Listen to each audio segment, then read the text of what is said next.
Team New Zealand have retained the cup, and in this video we're going to talk to you about the key factors in Team New Zealand's defence. With me I've got Rob Gullen, Tom Partington, and we're going to go through 5 key areas where we see Team New Zealand stood out from the rest of the challengers.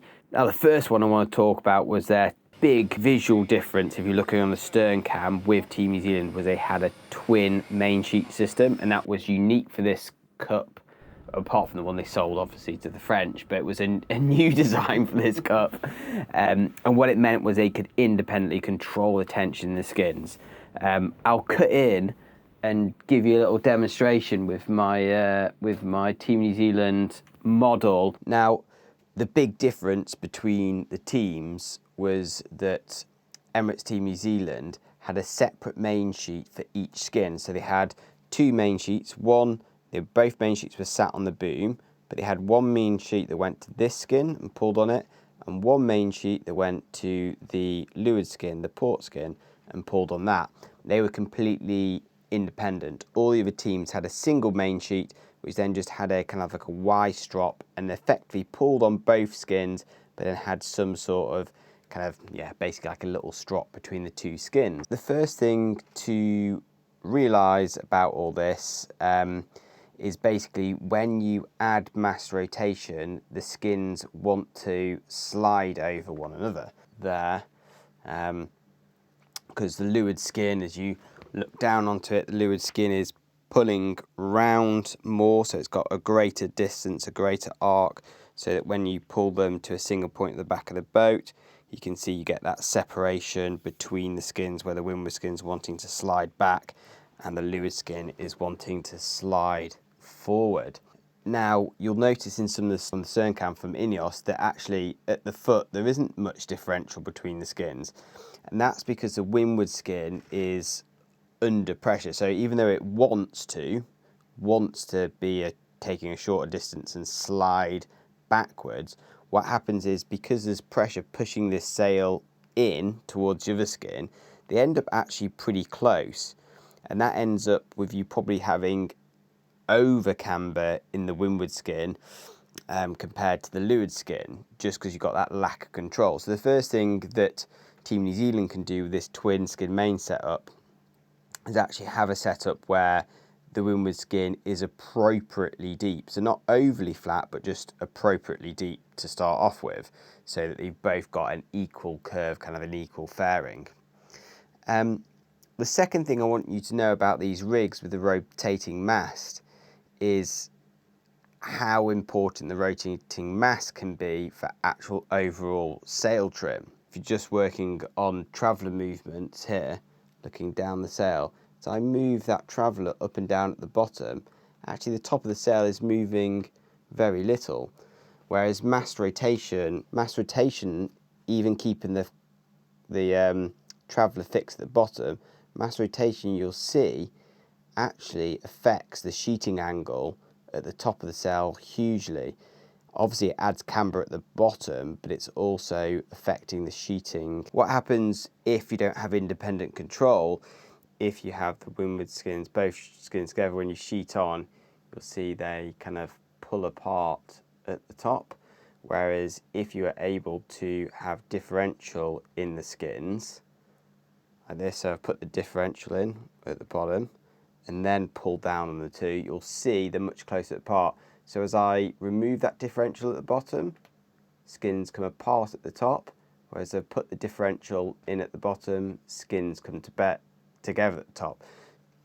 You have this really nice situation with the twin skin mainsails, where you can first of all use mast rotation more rather than traveller, because traveller doesn't have great control over the top of the sail with these stiff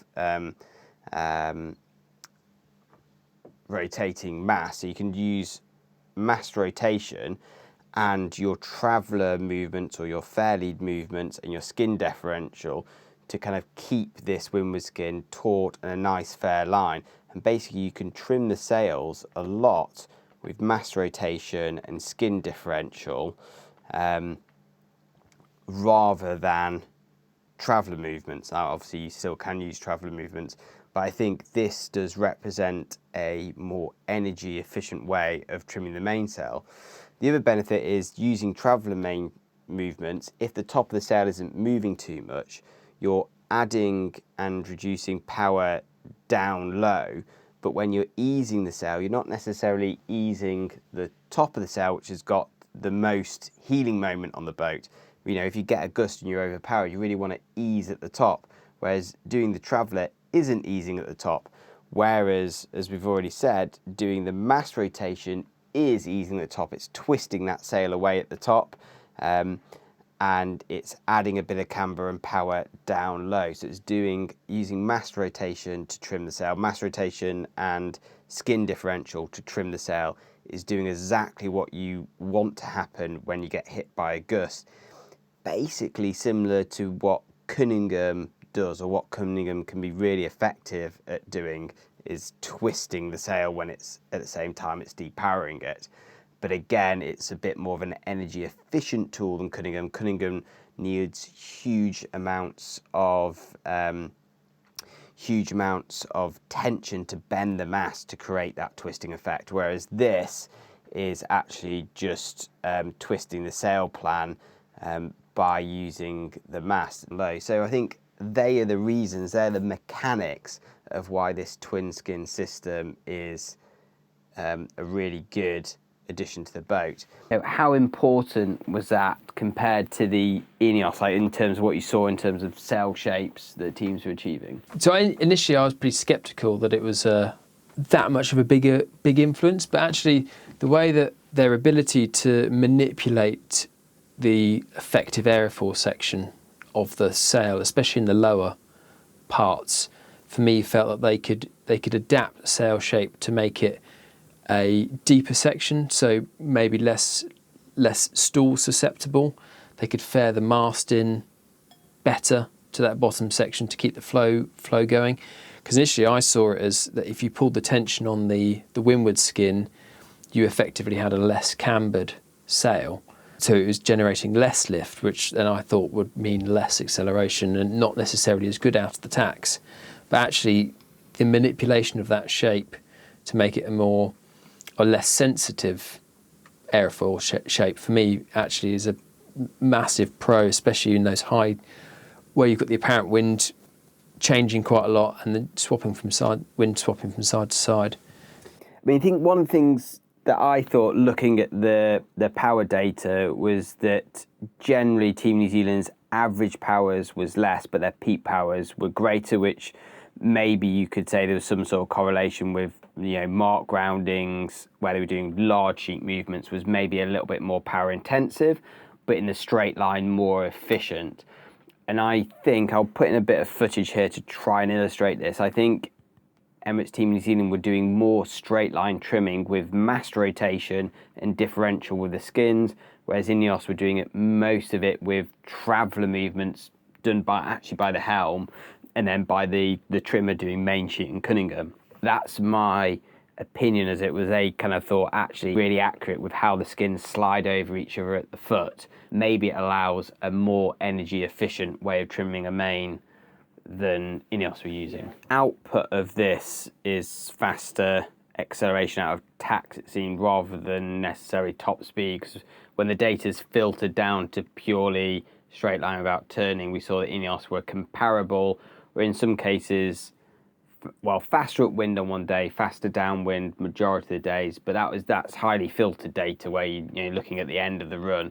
The acceleration phase, Team New Zealand were really good in, and that tallies at least with what Dan Bernasconi said in his post-race interview. So, well, I think as you say, on the boundary course, if you look at that data and you see where it's filtered, every time you're on a tack, probably the first 50% of that time is the tacking phase, not your upwind VMG phase. So how beneficial is it to be faster for 15, 20, 30 seconds every minute versus faster through the tack and accelerating? So I think Team New Zealand played that side of things pretty well. Yeah, let's get on to AI and automation, because we're now talking about kind of like learning to sail the boat. A big thing that we publicised on this channel about the change in the rules, which wasn't really picked up elsewhere, was the ability to link controls. Now, this was sold on the premise of bringing the boats closer to what's available in super yacht markets, where a lot of the boats are automated in terms of controls, but also they were going to lighter boats, less crew members. They wanted to make it more efficient for the power production on the boat, so there wasn't wasted energy, kind of cycles creating oil pressure, then it just being wasted on overthrow of control. So if you could link them together, you could be more efficient there. Now, Dan Bernasconi thinks that one of the things they were better at was automation. I put a whole video about their tacking, and you could see how their mass rotation was rotating, over-rotating, going back to more normal rotation. How much of do you think this is just like a tool, an AI, which is telling you what to do this, or versus sailors coming up with the ideas to implement these things? I think because AI is obviously a super powerful tool, but it's only as good as the prompts and the things that you feed it. Yeah, I mean, I don't know how I feel about this. I think the AI is insanely powerful, if I'm honest. And certainly in the last cycle, Team New Zealand learnt that roll tacking technique from their simulator. They didn't come up with that. So, I mean, the AI is teaching the sailors how to do stuff. And this goes back to, I must inject here, because this goes back to one of the criticisms that I saw in their complicated sail control systems was, well, that's great, but if you don't know how to use it, what benefit is? But then it seems like they've taken the opposite approach, where like we're going to have full like control over our sails, and then either we'll work out or AI will work out, or we'll simplify later. Or we'll simplify later. Whereas INEOS seemed to go from the other direction, where they didn't. Well, we can talk about INEOS's campaign later, but they didn't seem to leave that in. It'll be a question hanging over INEOS, I think, externally, were they limited by what their software said they could do and learning through AI, or were they hardware limited in that no matter how good their behind-the-scenes software was, they were physically incapable of doing it because they'd already ruled out those. Let's keep moving through. So there's some of the hard visual features. We'll get onto foils probably last, because that falls quite well into some of the kind of campaign management stuff. But let's go into some of the soft features. So Nathan, the Wind Whisperer, was brought into the team. I think for a couple of cup cycles, Pete Burling, who is fantastic at sailing through fleets, but whichever boat he sailed in, he's always been a little bit average at starting, and maybe that's a result of just being such a prodigy at the rest of the course that you like can be that arrogant about starting. It's not even arrogant. You know, say in the 49er fleet, he knows he's really good. He's thinking, why would I ever? A big fleet racing series is about taking risk where you need to take risk, and he has sailed his whole career being like, I don't need to take risk on the start because I'm so good everywhere else.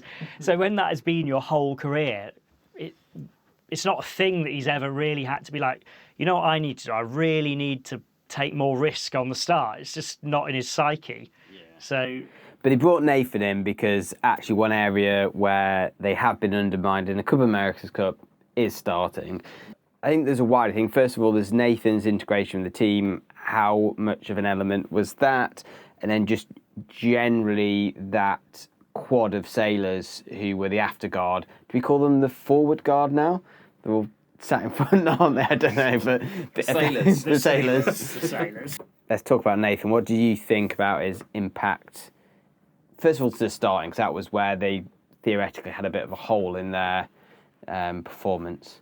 I just think Nathan in general had an amazing communication link for the team, and that showed a lot in the starts. Like whether all of their starts were good or not, or we can debate. But one thing he did was add a clear plan to all of those starts, and then that's half of it. You've got to know what you're trying to do, and he kind of took the lead on that to some extent, I think. It's interesting that he wasn't in the starboard helm position. You'd have thought that if that was his real strong point, did they have a consideration for him being the starboard helmsman? There were a few occasions when he would say something and Pete would just go, "No, I'm all right," or "Don't worry, I've got it." So I think they have a lot of respect for each other. Yeah, I think sure. Nathan's like a tad older than the other three, and I think he kind of just used that to help lead the group. Yeah.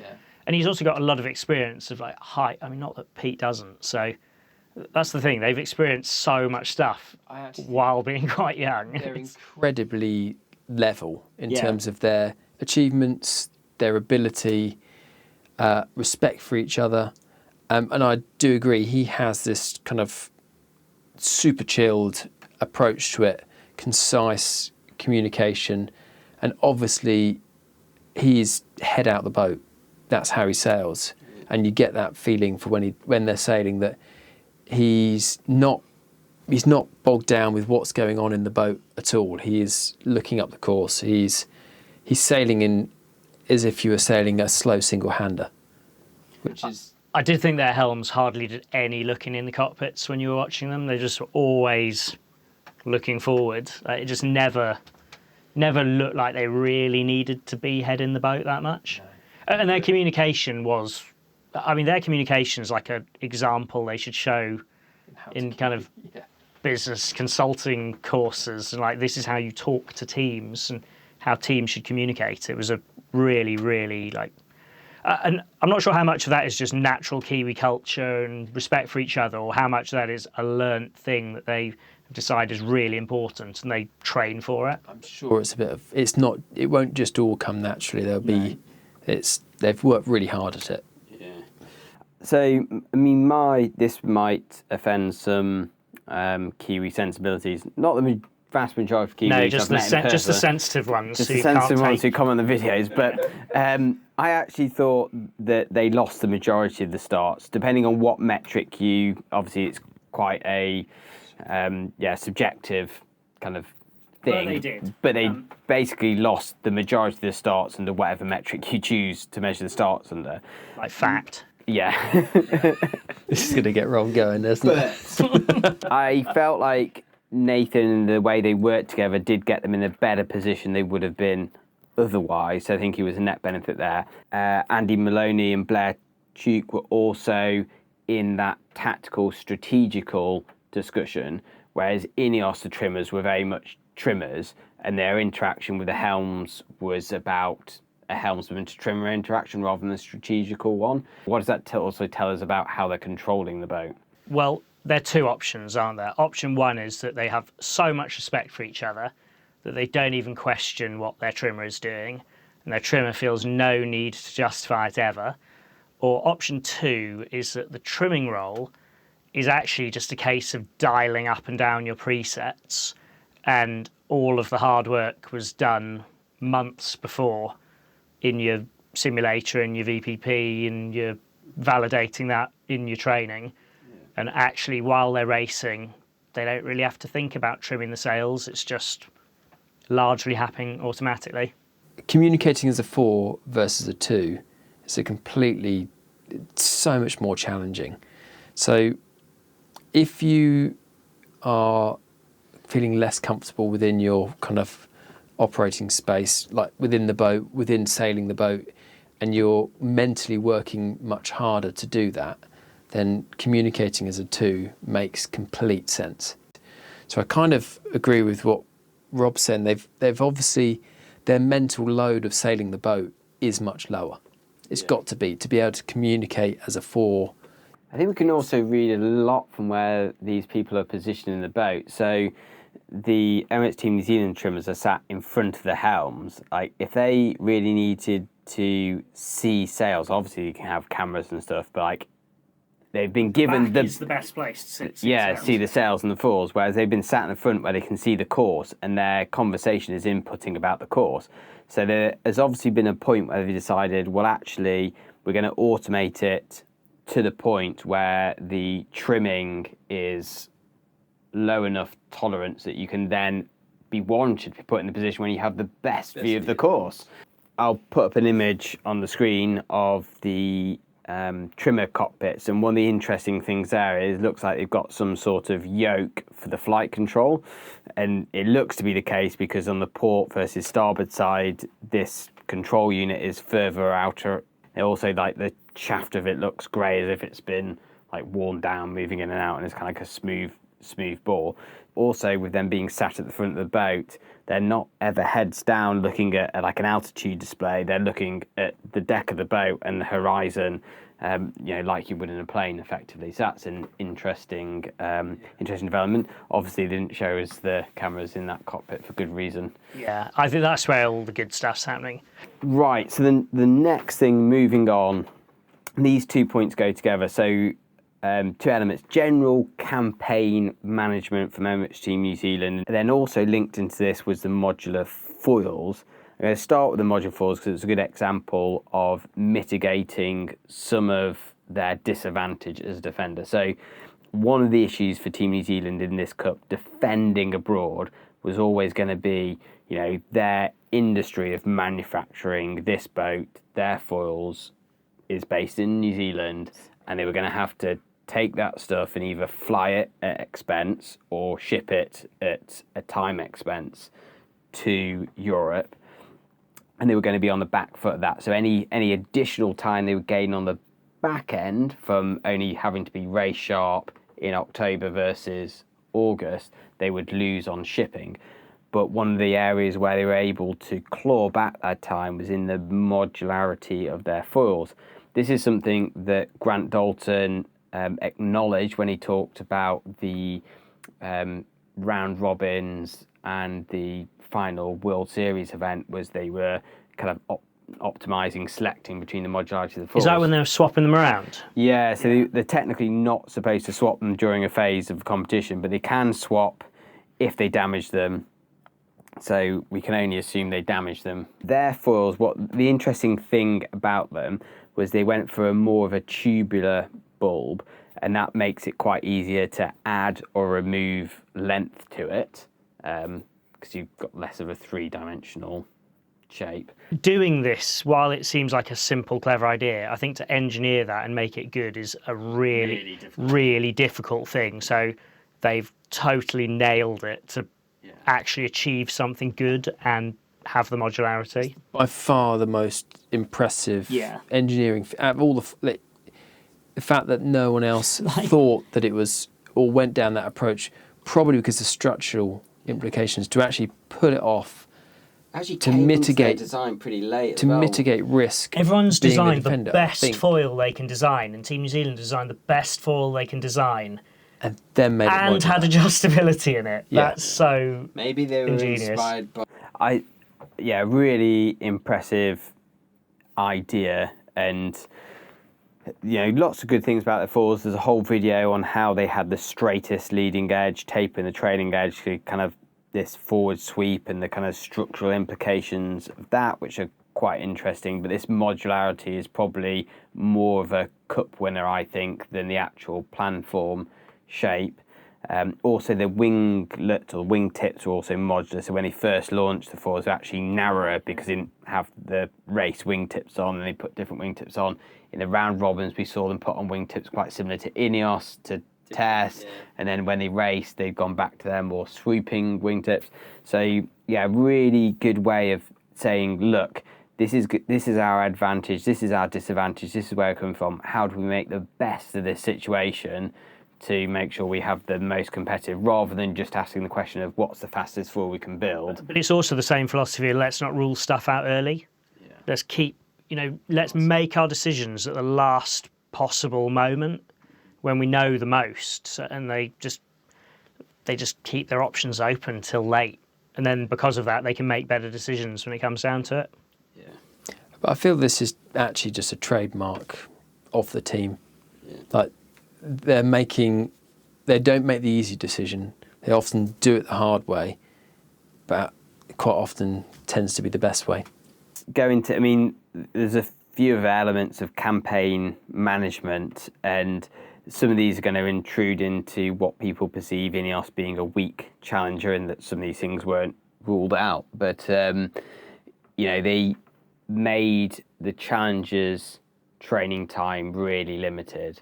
So they weren't allowed to train together. That was a key stipulation. It was a bit of a contentious issue through of when the race management, is effectively Team New Zealand. It's a separate company, but CEO Grant Dalton is making decisions about when people are allowed to train. I'm sure Ian Murray, regatta director, has his scruples and wouldn't be subjected to influence. But equally, like Zach, they're not. I mean, just on the campaign management, I think you've kind of hit the nail on the head, which is Team New Zealand have Grant Dalton, and he's super cup hardened, and he knows how it all works, and he is ruthless in doing. There's no pushover. He's not a pushover, and he's got one objective, and that is win for New Zealand. And I just kind of feel like his leadership is stronger than the leadership in pretty much all the other teams. There's just something about him where you just, like, if you had to follow someone into battle, it'd be Grant Dalton, wouldn't it? Yeah. It's admirable, and we can probably list off a whole load of what people would classify as excuses of why it's not a fair competition, but it's the America's Cup. But what? Why would you make it fair? The goal is win. And at the end of the day, if people sign up to it on those terms, then it's fair because they think they have a chance, so they've signed up to it. But there's, in terms of campaign management, how it's structured, we have this lack of training for the challengers. I think that's an interesting conversation about how much do challengers really care nowadays about helping one another. I heard on Ken Reid on the North Sales podcast talk about the olden days when there used to be camaraderie and if any challenger won. But to me, that strikes as pretty artificial because the challengers aren't from the same yacht club. No. Like, why would they rather INEOS win than New Zealand if you're Alingi? Yeah, you're challenging whatever happens. You're challenging next year. Yeah. Well, I mean, it makes a difference. It maybe made a difference in the day where you had defender trials as well. You might help a fellow countryman because if they win, you're going to be in defender trials next time, and you've the same yacht club, so you have some sort of cohesive target to defend for the New York Yacht Club, even though you're different syndicates. But I agree, that's rubbish now. That's rubbish. So I think the challengers pool is weaker nowadays just because of the structure of the competition. But yeah, they couldn't train together. That's one thing. They all had to buy AC40s and hydrogen chase boats, and AC40s produced amazing racing, but necessarily it was a Team New Zealand design boat, and I'm sure they must get some sort of kickback on those being, I know they're built by McConaughey's, but hydrogen boats, quite a lot of teams bought straight from McConaughey's. Again, Emirates Team New Zealand design, kickback there. Moving the event to Barcelona, big paycheck for the team there. I think that rounds out pretty much on the reasons why Emirates Team New Zealand won the Cup. So there you go, 30 minutes on the absolute detail of how Emirates Team New Zealand managed to win the America's Cup for the third time in a row. In the next video, we'll be looking at INEOS, the challengers, and challenger record for the new Cup. Dylan, their co-helm, suggested in his last interview that Team New Zealand would be scared about how quickly INEOS have progressed. So we'll break that down, look at where they came from, where they got to, and where they may end up in the next America's Cup. So please stick around for that. Until then, see you around.